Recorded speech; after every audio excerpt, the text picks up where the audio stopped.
smooth skin of planet Earth live creatures of unearthly beauty. These tiny animals have crossed oceans of space and time in an epic bid for survival. Wanderers through inner space, they carry the future of their species. On their odyssey, they have faced extinction and awesome planetary force. Theirs is an evolutionary success story made possible by a remarkable reproductive strategy. Reefs are exotic interruptions in otherwise barren tropical seas. They're oases of life, vibrant, colorful, and competitive. But this vast canvas of living art has not just materialized out of the blue. Coral and its cohorts have arrived from somewhere. Though they seem solid and unmoving, reefs have spread themselves throughout the tropical oceans. How have they overcome their immobility? The answer has its origin in one of life's most fundamental acts, sex. But the reproductive rights of coral communities are shrouded in mystery. It's only in the last 10 years that the reef has begun to reveal its private life.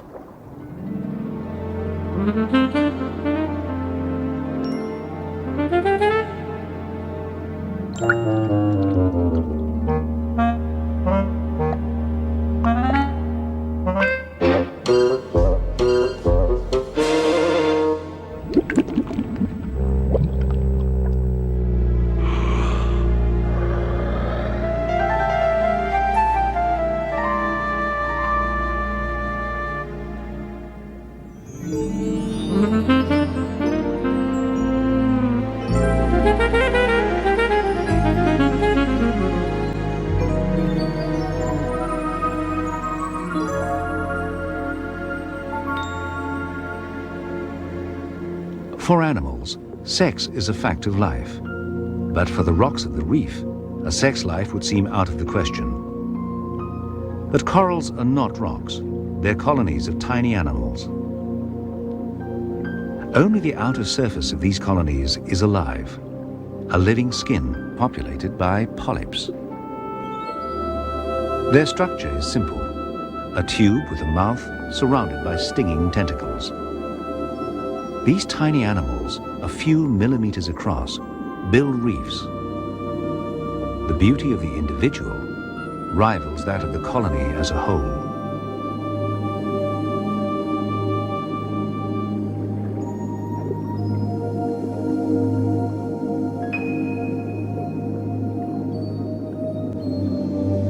A single pioneering polyp clones or buds itself endlessly to produce a colony of hundreds, even thousands of identical individuals.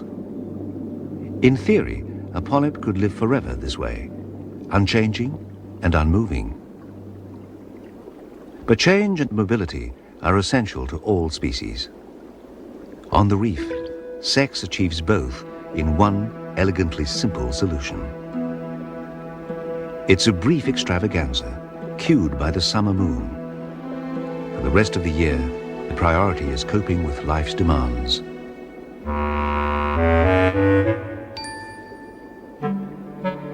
Inside the reef's barrier, garden eels vie for tasty morsels.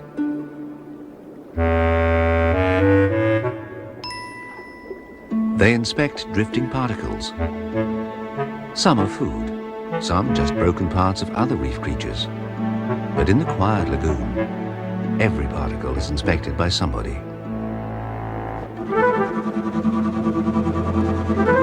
A goatfish snuffles industriously.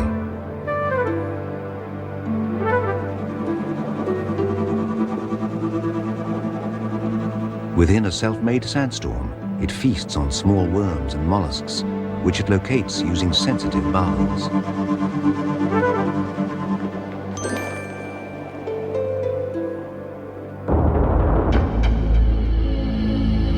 But the real heavy movers in the sand business are sea cucumbers.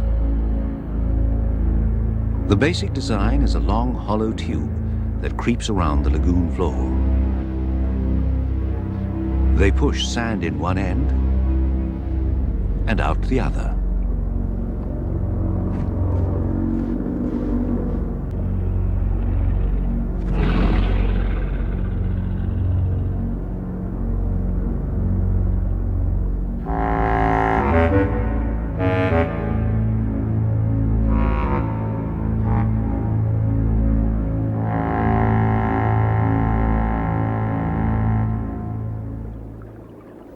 Some sea cucumbers mop the reef with sticky feet, passing edible particles into their mouths. Nature constantly tests and refines its designs. The basic theme remains, only the detail varies. With its body completely buried in sand, another sea cucumber unfurls its feathery arms to net drifting debris.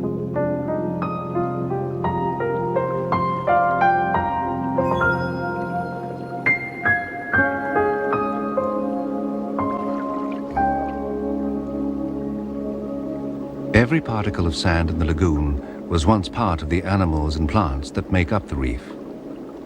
Sand production is aided by heavy-jawed grazers like the bumphead parrotfish.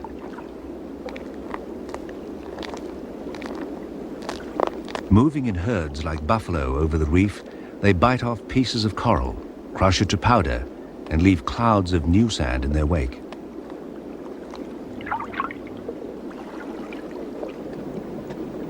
The reef supports an endless variety of grazers, scrapers, and biters.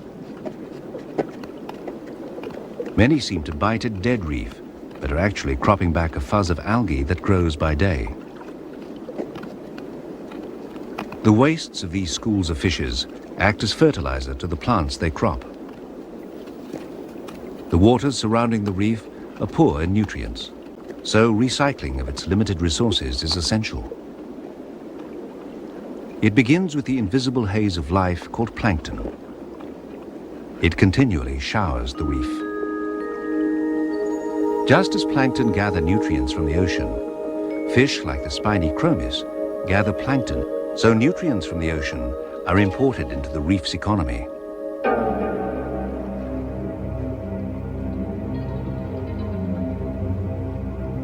Poised like ghostly daggers, barracuda cruise the coral fringe. They are after more than planktonic prey. These larger predators are drawn to the rich life of the reef.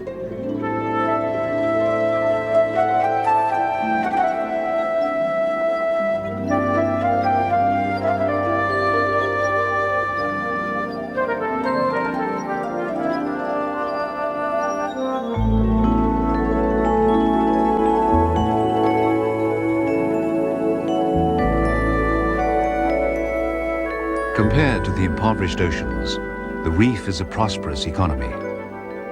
Built up from nothing by the labors of tiny animals and plants, it attracts investment from thousands of other species. It becomes a bank or a storehouse of the ocean's resources.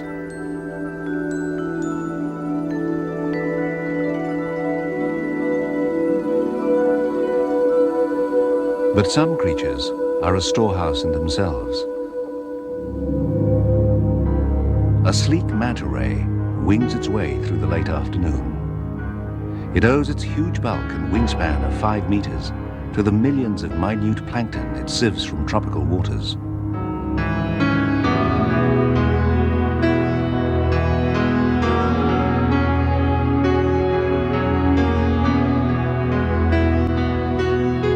Mantas are free agents, opportunists. They exploit the reef as and when it focuses their food supply. They feed and then move on, leaving each reef a little poorer for their passing.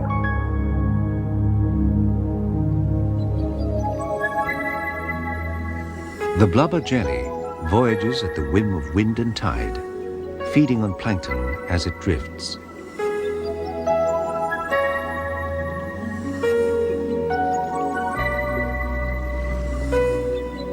Billowing in the currents, it's an occasional visitor to the reef.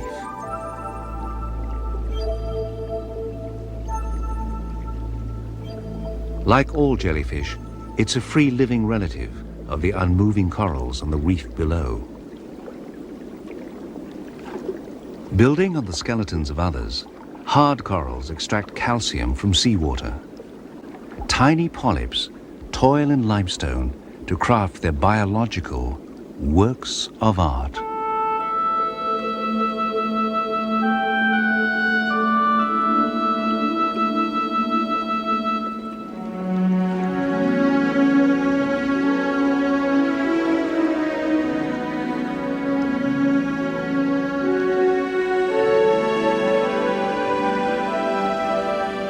From the hard coral foundation has arisen a rambling architecture.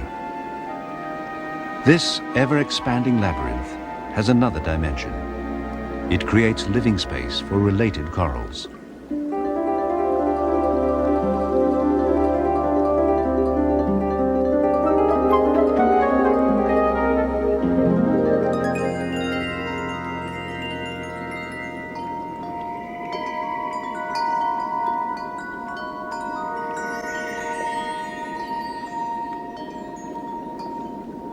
Bold against blue, lace-like gorgonians strain against the current. On the reef slope, soft corals sweep the same current. Their flexible arms house polyps, but unlike hard corals, these are no reef builders. Lacking a solid skeleton, they draw support from tiny limestone spines within their tissues. When the soft coral dies, it disappears, leaving no lasting monument.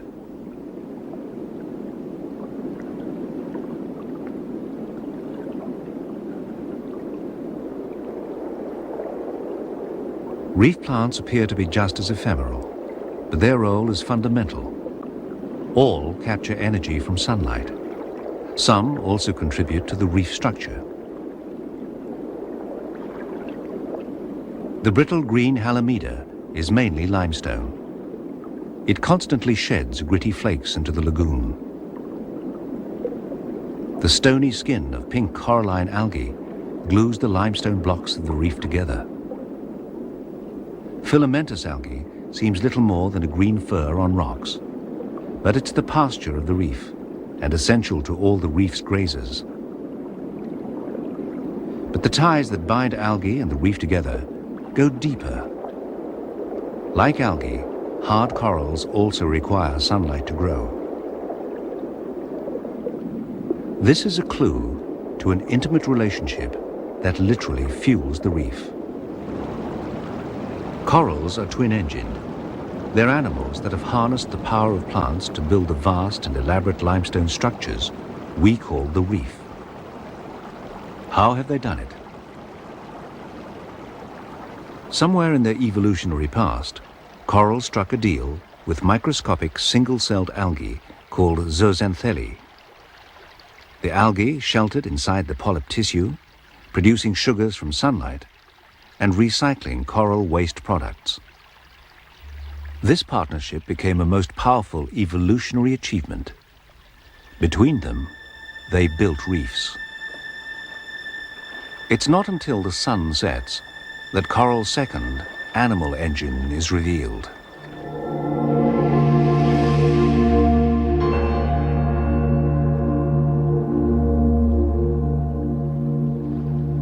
As darkness falls, plankton begins its nightly ascent into the waters surrounding the reef. From their stony lairs emerge the polyps. Wreathed with stinging tentacles, each polyp is poised to reap a grisly harvest.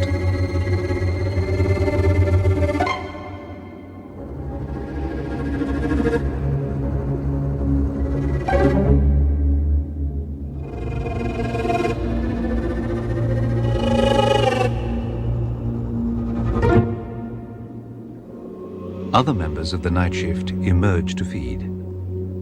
Feather stars take up strategic positions in the current.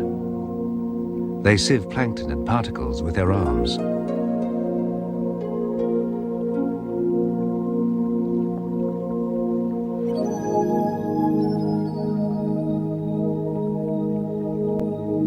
Slender prey, a formation of razorfish, expertly mimic the harp coral that hides their knife-like bodies.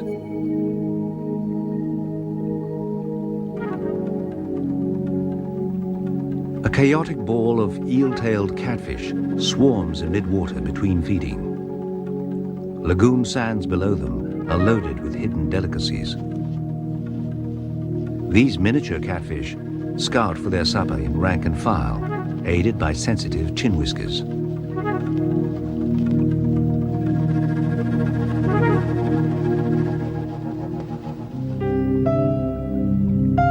Lagoon sediments provide dainty pickings for the feather-mouthed sea cucumber. Little more than an elastic tube filled with water, it delicately wipes each feathered finger across its mouth, collecting food along with sand.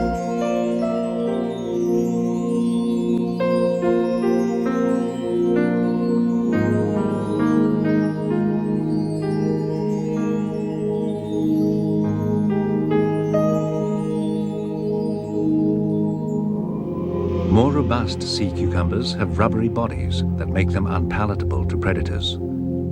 They continue their slow work of shunting sediment day and night and have no need to hide, unlike the sophisticates of the night shift.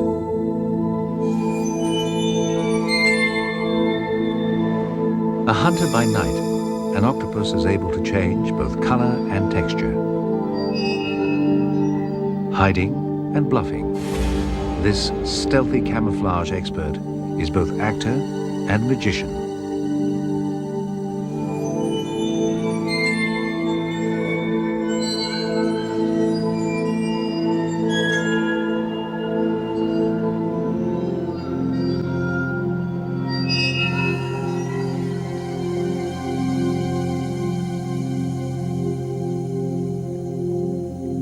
Its relative, the cuttlefish, shares the octopus' talent for lightning color change.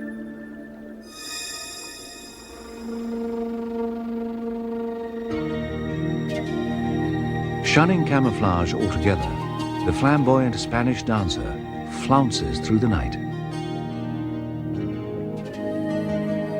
Its colorful costume is a signal to predators. Like other nudibranchs or sea slugs, the Spanish dancer looks much better than it tastes.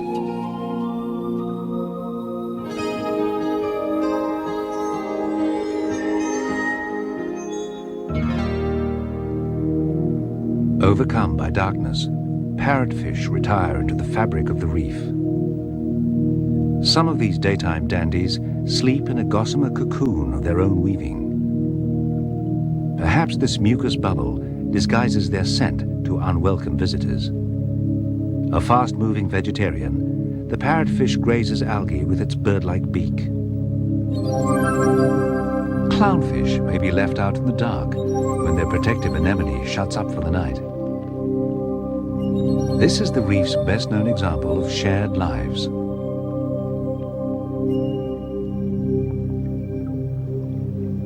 The reef is a multi-layered organization, and its inhabitants have perfected the art of living on and in each other. Liaisons are everywhere, but some may be hard to find. An ornamented anemone harbors color-coordinated shrimp. Competition for the reef's limited resources is tough. When citizens live together, there are winners and losers. The blood-sucking fish louse has a one-way relationship with its suffering host. Even corals are not exempt from exploitation by others. Down among the valleys of the polyps lies another world, a world that's never been seen.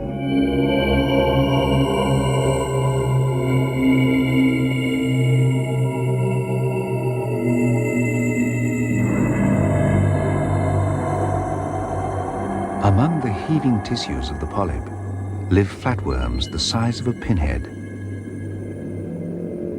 Living on the thin veneer of the coral's mucus, These tiny lodges appear to do no harm, gliding like magic carpets in a world of altered reality.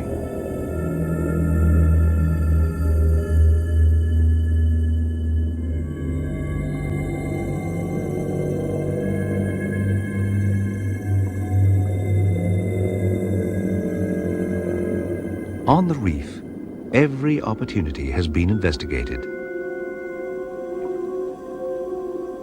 Space is at a premium, and overcrowding a fact of life. Invariably, property disputes develop and borders are drawn. Where two different species meet, encounters can be nasty. Nightly space wars, fought by special stinging tentacles, leave a conspicuous white scar of conflict. Surrounded, this fatal siege may last months.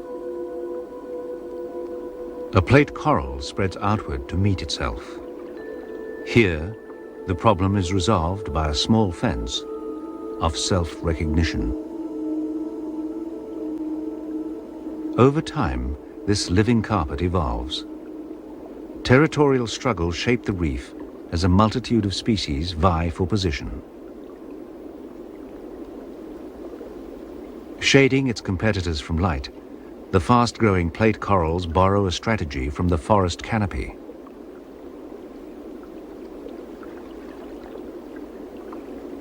Other inhabitants can neither outgrow nor outsting their competitors. For sponges, chemical warfare is the way. Their tissues are loaded with toxins, a kind of natural anti-fouling that preserves their space. Just as space invaders are part of life, so too are space makers.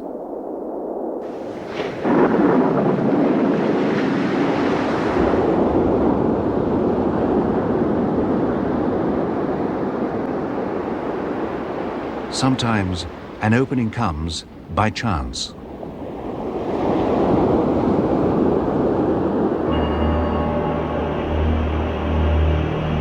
Storms and ocean swells damage the reef, tearing long-lived corals from their foundations.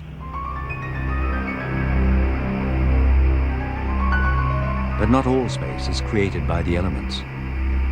The crown-of-thorn starfish, a coral predator, opens up new territory with each meal.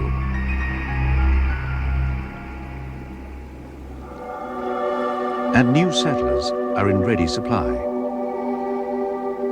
Out of the blue curtain of distance, the currents propel a sea full of eager immigrants, a multitude of microscopic larvae. This humble being, covered with beating hairs, is the beginning of a new coral. Equally disguised, a larval sea urchin is a long way from its final form. Even the giant clam begins life microscopically.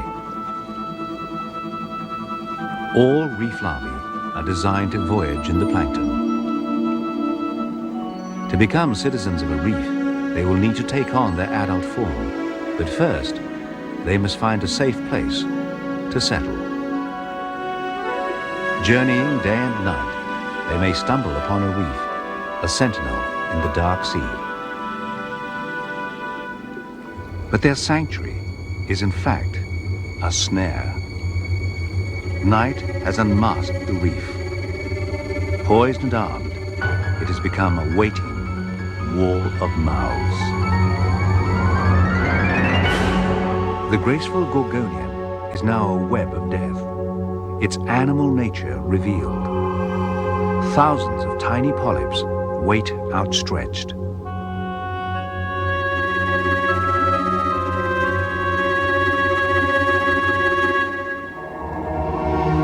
A feather star sways in the gathering storm.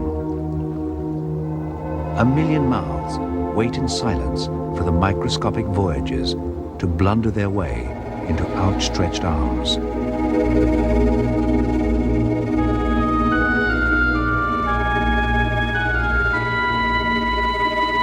The weaponry of the reef is revealed, a sinister array of traps, sieves, harpoons, and clutching tentacles.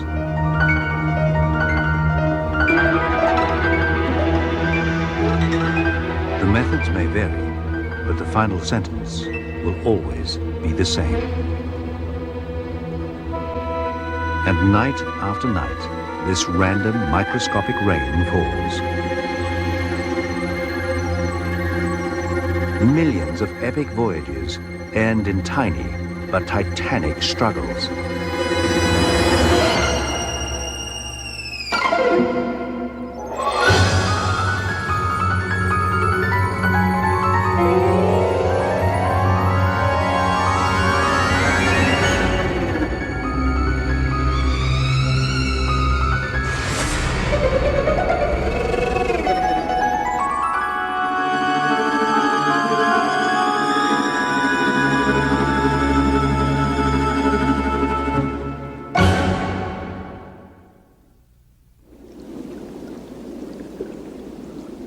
Despite huge losses, some larvae survive their perilous voyage and settle.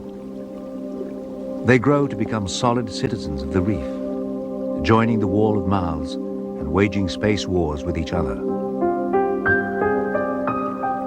This endless lottery of settlement and survival weaves a visual tapestry of species, color, pattern, and form.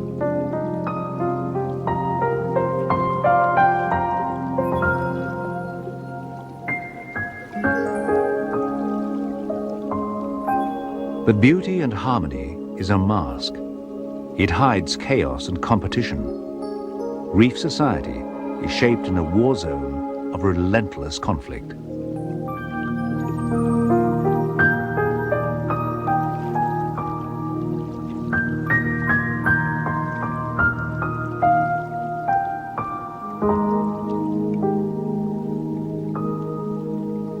The reef thrives in adversity, prospering despite its internal struggles. But reefs have also endured struggles of planetary dimension over enormous geological time. Through the millennia, continents drift, climates change, sea levels rise and fall. As the world moves around them, coral reefs remain, as always, immobile. They seem at the mercy of geology, yet today's reefs have somehow survived 240 million years of global upheaval.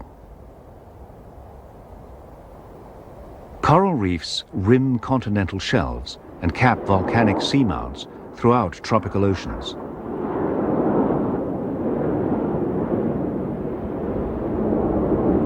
But once, reefs lived in an ancient sea called the Tethys. It lay between two supercontinents, which split apart, causing Africa and India to drift northwards.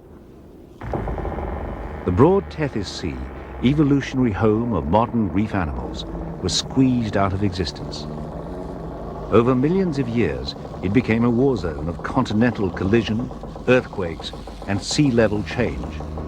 And the animals evolving here came under siege.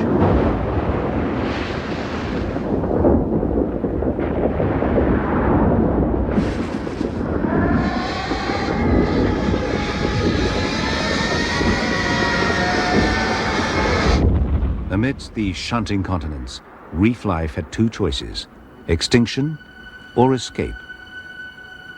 Today's reefs are built by immobile creatures that somehow dispersed and evolved from their ancestral communities in the Tethys. But to escape the ravages of geology, they had to play an evolutionary ace. This ace not only allowed them to move, but to change. It was sex. And every summer, the age-old ritual unfolds. Shoals of tiny fry appear, with their parents, the spiny chromis. Their behavior is unusual among reef fish. They guard their growing offspring. A female cuttlefish holds an egg daintily in her tentacles. She chooses a nest with great care and places the fertile egg securely within.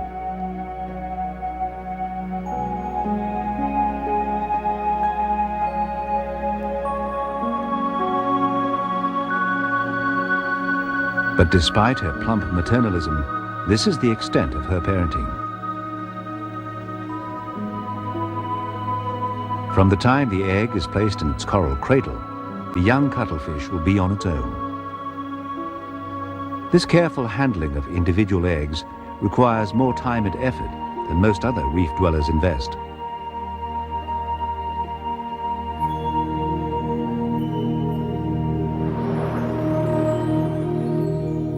The giant clam makes no attempt to nurture its young.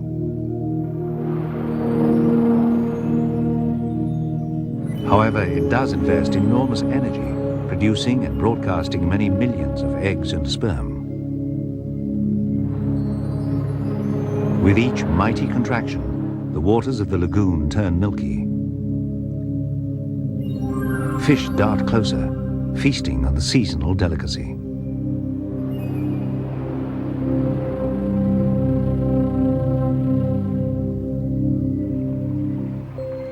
Other, perhaps more prudent species will wait for dusk before they begin to spawn.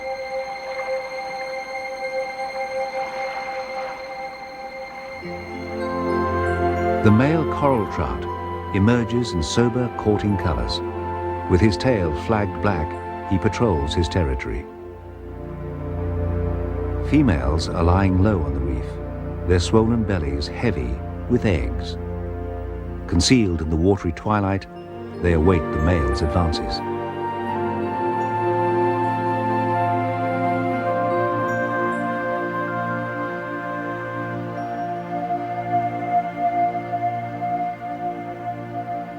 His elaborate dance is designed to tempt a female from her retreat. Reluctantly, she leaves the reef's protection, encouraged by the ardent male.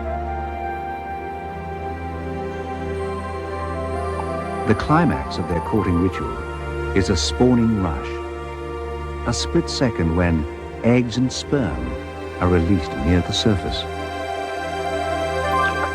leaving the future to chance once again. As summer waters warm, other biological clocks are ticking. The reef below begins to stir. Cued by the full moon in November, countless coral polyps bulge. They are ripe with packets of egg and sperm that have taken months to prepare. Their time has come.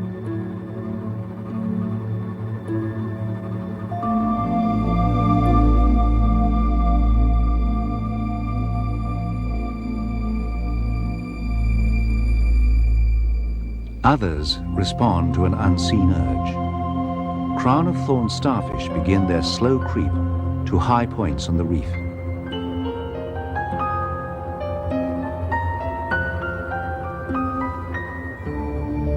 Even inert creatures are stirring. Sea cucumbers scurry at their own pace, away from the lagoon floor to the coral ledges above. Here, they begin a sinuous dance, swaying to an ancient evolutionary rhythm.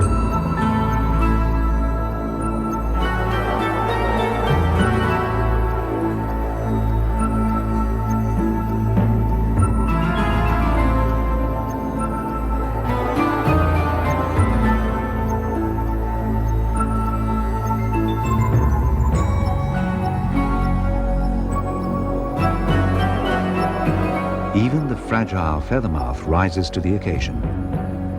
This is an event too compelling to miss.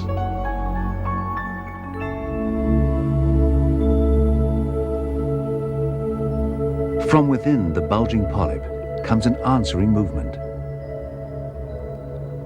building to a slow spiral as each puts the finishing touches to its precious bundle of eggs and sperm. This living jewel is the coral's passport to mobility.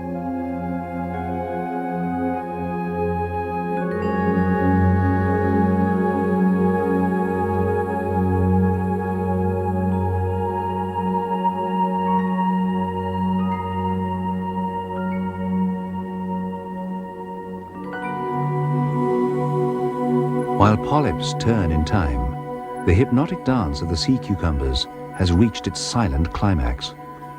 Males begin exuding sperm from tiny pores on their heads.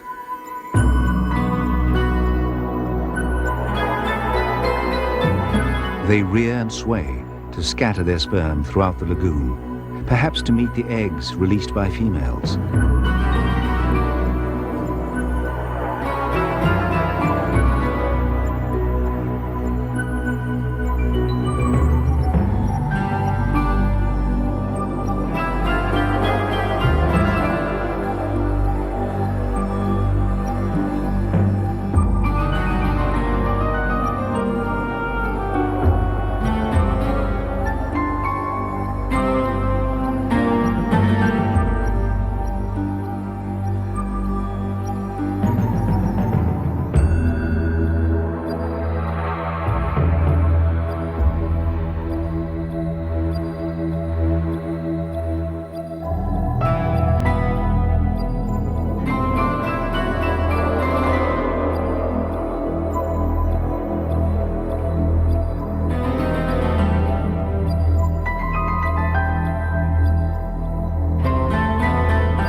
The crown of thorns smolders dramatically, releasing a misty cloud of sperm. It drapes itself across coral that would normally be its food. Now begins one of the most monumental and secret events in nature: mass spawning on the Great Barrier Reef.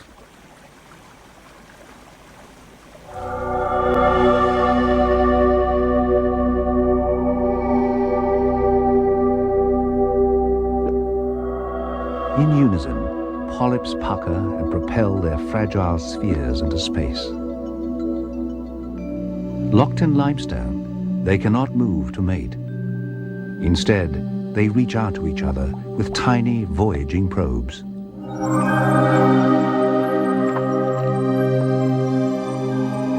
Their cue is exact. Each year, each species will spawn at the same time on the same day.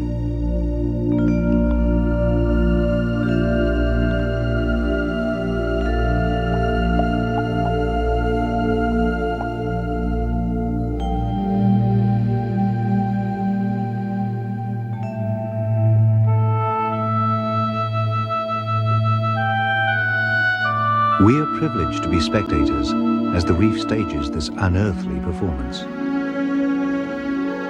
Each night, for a week, following the full moon, the intensity builds. New species adding to the growing curtain of new life. Along 1,200 kilometers of the northeast coast of Australia, countless millions of polyps spawn in unison.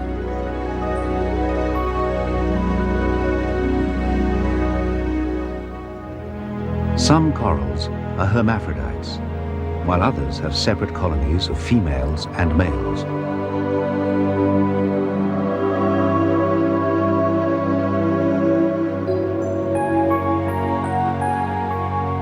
Whatever their sex, each has its own pace and style.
The synchronized spawning creates a web of drifting food for those with an appetite for it.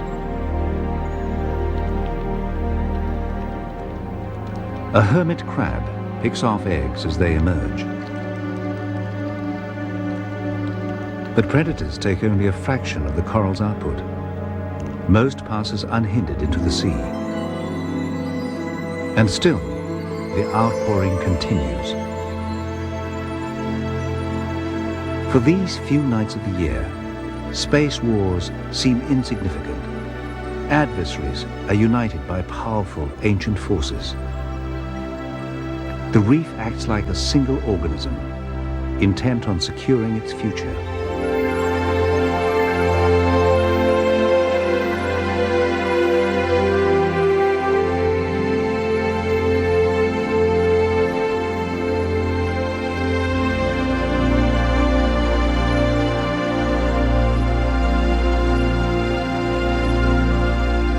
Living rocks erupt in a frenzy of color and movement. But the climax is yet to come.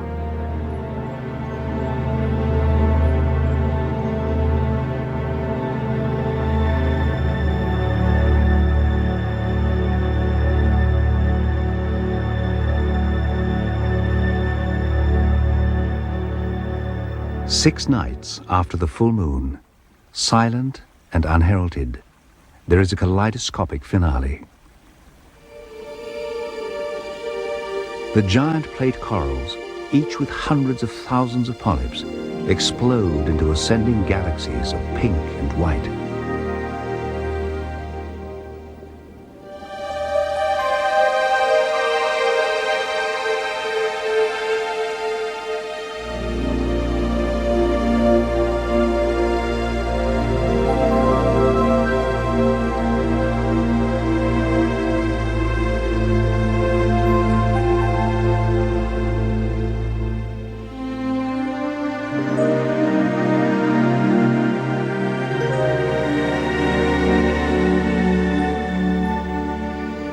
The sea is now a soup of colored eggs against the black depths. But the performance is not yet over. Incredibly, there is one final encore. The lagoon becomes laced with streamers, the reproductive segments of polychaete worms, seeming to bid bon voyage to the millions of new lives who set sail tonight.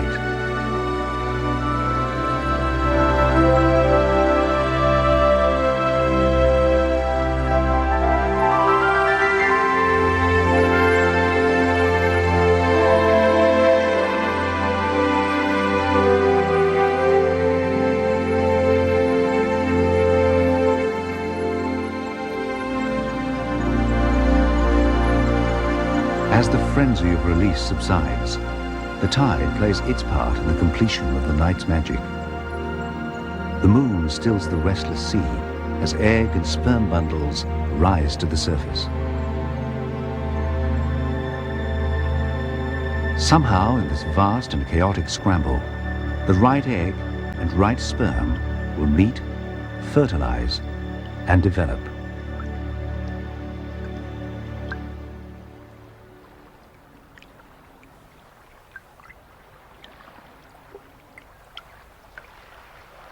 Each morning, the sea bears witness to the night's toil as the future hopes of the reef community drift away. Here is the solution to the reef's immobility. From this floating slick, the tiny developing larvae begin their odyssey. Opportunists take advantage of the annual bounty, but against the overwhelming abundance, they make little impression.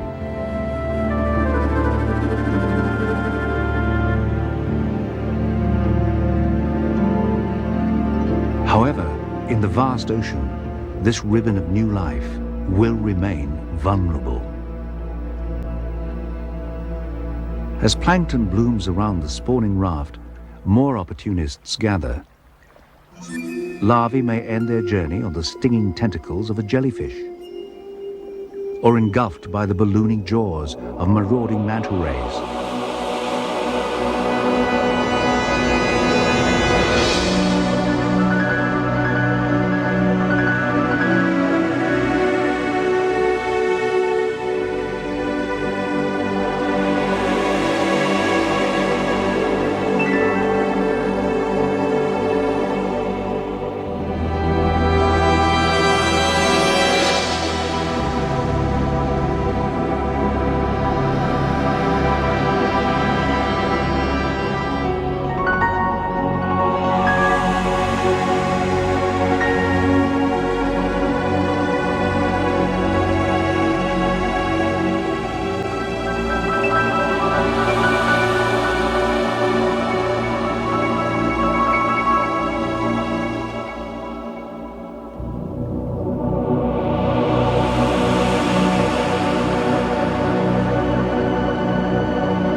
Up here, invisible, could be the beginning of a new coral. Out of the countless millions dispersed, only a few will survive their journey. Far fewer will evade the wall of mouths and find a safe place to settle.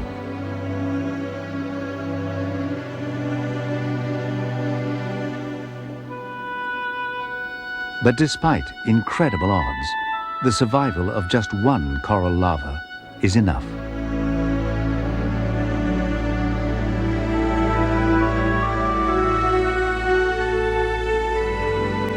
They cross the trackless oceans, minute in size, monumental in importance.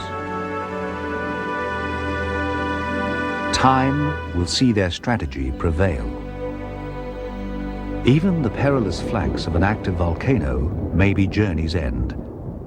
Having crossed ocean wastes as an invisible mist in the plankton, coral larvae settle to found a reef. Its volcanic support will subside, but once established, a reef outpost will build and maintain itself, gathering the rare larval voyagers over time. Each new atoll is a stepping stone to the next. In this way, corals have marched through time and great ocean distance. They have established collections of living art in the galleries of empty oceans.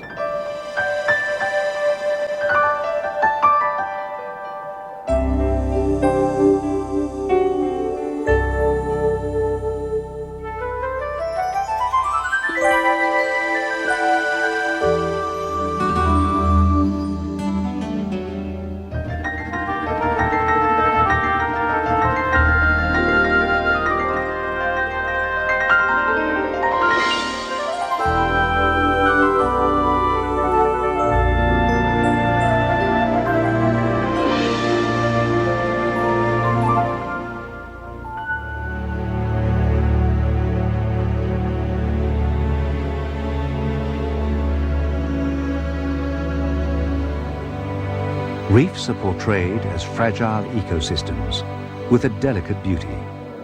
And yet, they're robust enough to have survived millions of years of fierce competition and planetary upheaval.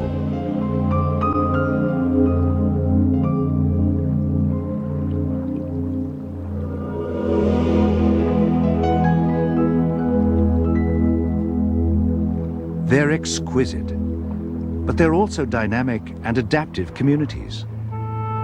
They've adopted mass spawning and dispersal as their incredible solution to the problems of time, change, and immobility. The architects of the mighty atolls and the Great Barrier Reef are simple animals and plants. The limestone fortresses they build are monuments to the evolutionary success of sex on the reef.